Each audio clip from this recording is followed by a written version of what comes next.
ሶላት በስንት ነገር ይበላሻል?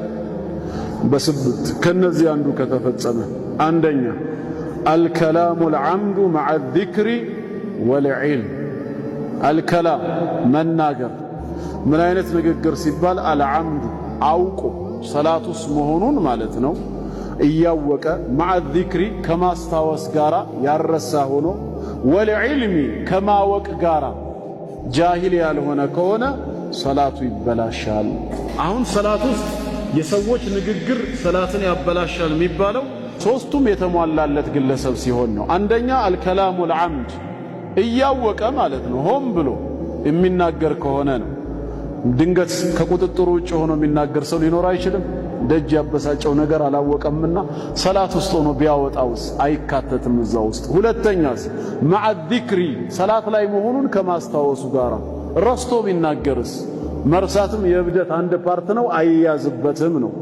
እሺ ሶስተኛስ አውቆ ነው አስታውሷል ወልዕልሚ ከማወቁ ጋራ ምን ሶላት ውስጥ የሰዎችን ንግግር መናገር የሚያበላሽ ተግባር መሆኑን ከማወቁ ጋራ ካደረገው ሰላቱ ይበላሻል። ካላወቀስ ጃሂል ከሆነስ በይቅርታ ይታለፋል። ይሄ የሙዓዊያ ኢብኑ አልሐከም ረዲየላሁ ዐንሁ ሐዲስ ነው ማስረጃው። ሰላት ውስጥ እያለን ከጎን ካለ ሰው ጋር ሰላም እንባባል ነበር ነው ያለው። እዛው ሰላት ውስጥ እኮ ናቸው። ነብያችን ሰለላሁ ዐለይሂ ወሰለም ካጠናቀቁ በኋላ ይሄ ሰላት ነው ዚክርና ዱዓ ነው የሰዎች ንግግር አይበጅም ብለው አስተማሩን። ሰላቱን ድገሙ ግን አላሉም ነው። ስለዚህ ያላወቀ ሰው ዑዝር እንዳለው ያሳያል። እነዚህ ሶስቱ ከተሟሉ ሰላቱ የሰውየው ሆን ብሎ የሰው ንግግር ከተናገረ ተበላሽቷል። ግልጽ ነው። ተግባባን። የሰው ንግግር ነው እንጂ ሌላ አይደለም። ድንገት እንደው ቢያስነጥሰውና እዛው ሰላት ውስጥ እያለ አልহামዱሊላህ ቢልስ ሰላትን አያበላሽም ይችላል። ምክንያቱም አልহামዱሊላህ ዚክር እንጂ የሰዎች ንግግር ስላልሆነ ማለት ነው። እሺ ሁለተኛ አضحክ መሳቅ ፈገግታ አይካተትም እዚህ ውስጥ። ከሰላት በፊት የሰማኸው የኡስታዙ ቀልድ ወይ የሆነ ነገር ትዝ ብሎ ሰላት ውስጥ ሳቅህ መጣ፣ ፊትህ በፈገግታ ተሞላ፣ ድምፅ አልወጣም። ምን ይሆናል ሲባል ፈገግታው ሰላት አያበላሽም። ضحክ ከተባለ ድምፅ ያለው ነው። ያ ድምፅ ያለው ከሆነ ሰላት ይበላሻል። እንደውም በአንዳንዶቹ ዘንድ ውዱእ ማድረጉ ራሱ የተወደደ ነው። አላ ኩሊ ሐል አضحኩ መሳቅ ድምፅ ያለው ሳቅ ከሆነ ሰላቱን ያበላሻል። ሶስተኛ አልአክል መብላት መጠጣት። መብላትና መጠጣት ሰላት ውስጥ ከገባ በኋላ ምግብ መጠጥ መጀመር ያበላሻል። የቀረውን ማጠናቀቅስ? አንዳንዱ ሰላት ላይ ከገባ በኋላ እዚህ ውስጥ አንዳንድ የቀሩ አሉ በምላስ እንዲህ ያሽከረከረ ይውጣቸዋል ቦታውን ለማጽዳት ማለት ነው። ይሄ ሰላትን አያበላሽም ነው። መብላት ሲባል እንደ አዲስ በእጁም ያነሳው የሚጠጣው የሚበላው ከሆነ ነው። ይሄም ሰላት ያበላሻል። አራተኛ አሹርብ ተብሎ ያው ለብቻው መጥቷል። መጠጣትም እንደዛው ነው። አምስተኛ ኢንኪሻፉል ዐውረት ዐውረት ወይም ሐፍረተ ገላ መገለጥ ይላል። ያው የወንድ ልጅ ዐውረት ግዳጅ የተደረገው ከእምብርት እስከ ጉልበት ከፊትም ከኋላም ያ መገለጡ ሰላት ያበላሻል ነው። ግን ከቁጥጥር ውጭ በሆነ መልኩ ሚለውን ወላሁ አለም። በተለይ ወጣቶች ብዙ ጊዜ ይሄ ቦዲ የሚባሉ ልብሶችን እየገዙ ስለሚለብሱ ሩኩዕ በሚወርዱ ሰዓት ከኋላ ምን ይሆናል? ይከፈታል። እጁን እንዲህ ይይዛል። ወይ ደግሞ ከፊት ያለው ሰው እጁን ይሰነዝርና ከኋላ ያለው ስጁድና ሩኩዕ ላይ። ከሁሉ በፊት አላህን ሊፈሩ ይገባል። ሰላት ላይ በምንቆምበት ሰዓት ሰውነታችንን ሊሸፍን የሚችል ልብስ መልበስ አለብን። ከኋላ የሚከፈት ከሆነ ያ ነገር ላይበቃ ነው ማለት ነው። ሰላትም ሊያበላሽ ነው። ስለዚህ ወይ ከነቴራ ወይ ቲሸርቱ የረዘመ መሆን አለበት።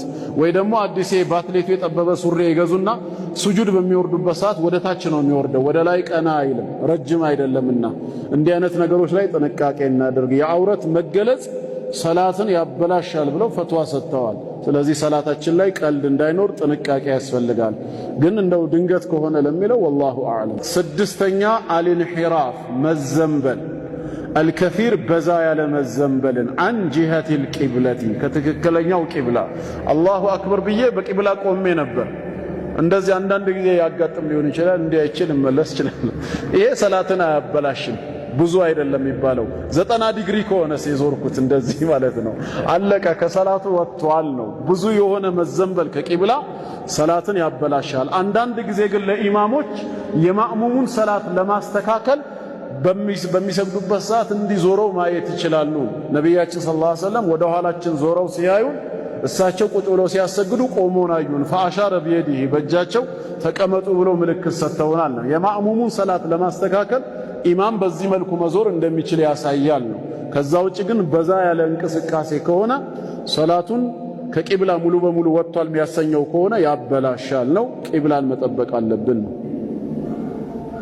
ሰባተኛ አልዓበቱል ከሲር ብዙ የሆነ ላግጣ ጫወታ በሰውነታችን ማለት ነው። ጫወታ ማብዛት ፊ ሰላት አልሙተዋሊ ተከታታይ የሆነ ያልተቋረጠ ፊ ሰላት በሰላት ላይ እኔ እየሰገድኩ ነው፣ ኢማሙ ፋቲሃ እየቀራ ነው፣ ምንም አይቆምም። በቃ ብዙ የሚደረግ ምንም ተከታታይ የሆነ አበስ ጫወታ በጣም የበዛ ከሆነ ወይ ደግሞ በእግሩ እየቆመ እንዲህም የሚል ሰው አለ። በጣም ተከታታይ የሆነና የበዛ ከሆነ አጠቃላይ ከሰላቱ እንደወጣ ይቆጠራል ነውና፣ ስለዚህ ሰላታችን ላይ ጥንቃቄ ልናደርግም ይገባል እንጂ አንዳንዴ ሊከሰት የሚችል ነገር ነው። ጺሙንም ሊያስተካክል ኮፍያውንም ወይንም ደግሞ ሌላው መነጽሩን እንዲያስተካክሎ አለ። ይሄ ግን ምንድነው? አንደኛ እንደ ኪታቡ ገለጻ አልዓበቱል ከሲር በዛ ያለ ነው፣ ትንሽ ያልሆነ። ሁለት አልሙተዋሊ ተከታታይ የሆነ ያልተቋረጠ፣ ያ ከሆነ ጥንቃቄ ያስፈልጋል።